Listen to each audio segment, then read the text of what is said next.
ইউটিউবের ক্রিয়েটর হলে এই ভিডিওটা আপনাদের জন্য পুরো হেল্পফুল হবে এবং ইউটিউব স্টুডিওটা কিভাবে সেটিং করতে হয় পুরো ডিটেল জানতে পারবে। আশা করি এই ভিডিওটা পুরো দেখলে আর কোনো তোমাদের ভিডিও দেখা লাগবে না। ইউটিউব স্টুডিওটা কিভাবে সেটিং করতে হয় পুরো ডিটেল জানতে পারবে। ভিডিওটা শুরু করার আগে ফটোটা তোমার লাইক করে দাও। এরকম সম্বন্ধে ভিডিও দেখতে চাইলে ফলো করতে পারো। চলো আমরা শুরু করি। ইউটিউব স্টুডিওটা এখানে ক্লিক করবে। ক্লিক করলে এরকম একটা ইন্টারফেস হয়ে যাবে। উপরে দেখো আইকন আছে, আইকনে একটা ক্লিক করবে। এরকম একটা ইন্টারফেস হয়ে যাবে। দেখো উপরে লেখা আছে নোটিফিকেশন, এখানে একটা ক্লিক করবে। ক্লিক করলে এইগুলো ওয়ান আছে কি নেই সেইগুলো একবার চেক করে নেবে এবং এইগুলো যদি ওয়ান না থাকে এইগুলো ওয়ান করে নেবে। এখান থেকে রিটার্ন আসবে। নিচে দেখো লেখা আছে পারমিশন, এখানে একটা ক্লিক করবে। ক্লিক করলে এখানে এইগুলো চেক করে নেবে। কিভাবে নেবে, এখানে ক্লিক করলে এরকম একটা ইন্টারফেস হয়ে যাবে। উপরে দেখো লেখা আছে এলাও ওয়ানলি, এখানে ক্লিক করবে। ক্লিক করার পরে এখান থেকে আবার রিটার্ন আসবে। 2 নম্বর অপশনে কি লেখা আছে নোটিফিকেশন, এখানে ক্লিক করবে। ক্লিক করলে এইগুলো ওয়ান করে নেবে। ওয়ান করার পরে এখান থেকে আবার রিটার্ন আসবে। রিটার্ন আসার পরে দেখো 3 নম্বর অপশনে কি লেখা আছে ফটো অ্যান্ড ভিডিও, এখানে ক্লিক করবে। এইটা যদি ডোন্ট এলাউতে থাকে এইটা তোমরা ওয়ালেস এলাউ ওয়াল, এখানে এইটাকে রাখবে। রাখার পরে এখান থেকে রিটার্ন আসবে। 4 নম্বর অপশনে কি লেখা আছে মোবাইল ডাটা ওয়াইফাই, এখানে একটা ক্লিক করবে। ক্লিক করার পরে এইগুলো তোমরা ওয়ান করে নেবে। ওয়ান করার পরে এখান থেকে আবার রিটার্ন আসবে। নিচে দেখো লেখা আছে স্ক্রিন টাইম, এখানে ক্লিক করবে। তোমাদের সামনে এরকম একটা ইন্টারফেস হয়ে যাবে।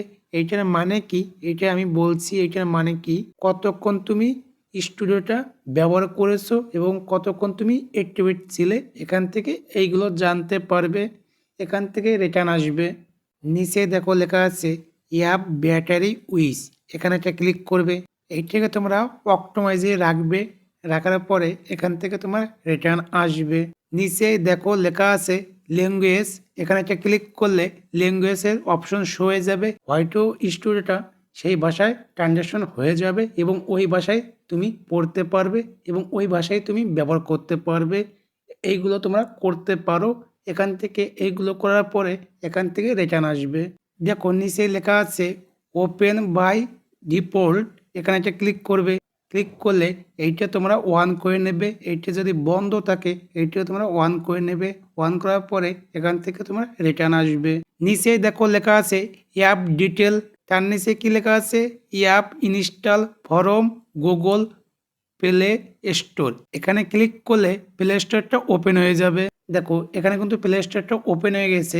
হয়তো স্টোরটা যদি নতুন কোনো আপডেট দেয় এখানে ইনস্টল করে অপশন আসবে, তাহলে ভাববে কি নতুন কোনো অপশন এসেছে, ওইটা তোমরা উইথড্র করে নেবে। নেওয়ার পরে এখান থেকে তোমরা রিটার্ন আসবে। এখান থেকে এইগুলো ওয়ান করে নেবে। ওয়ান করার পরে এখান থেকে তোমরা চলে আসবে ইউটিউবে। ইউটিউব অ্যাপ্লিকেশনটা ওপেন করবে। নিচেই দেখবে তোমাদের লোগো আছে, লোগোতে একটা ক্লিক করবে। ক্লিক করলে এরকম একটা ইন্টারফেস শো হয়ে যাবে। উপরে দেখো সিটিং বলে একটা অপশন আছে, এখানে একটা ক্লিক করবে। দেখো এখানে লেখা আছে নোটিফিকেশন, এখানে একটা ক্লিক করবে। ক্লিক করলে এইগুলো যদি বন্ধ থাকে এইগুলো সবগুলো অন করে নেবে। এরকম ধরনের ভিডিও দেখতে চাইলে ফলো করতে পারো। এরকম টেকনোলজি সম্বন্ধে জানতে পারবে। ভিডিওটা পছন্দ হলে লাইক কমেন্ট করলে মোটিভেশন বাড়ে। আজকে এই পর্যন্ত, আবার নেক্সট কোনো ভিডিওতে তোমাদের সঙ্গে দেখা হবে। তোমরা ভালো থাকো, নমস্কার।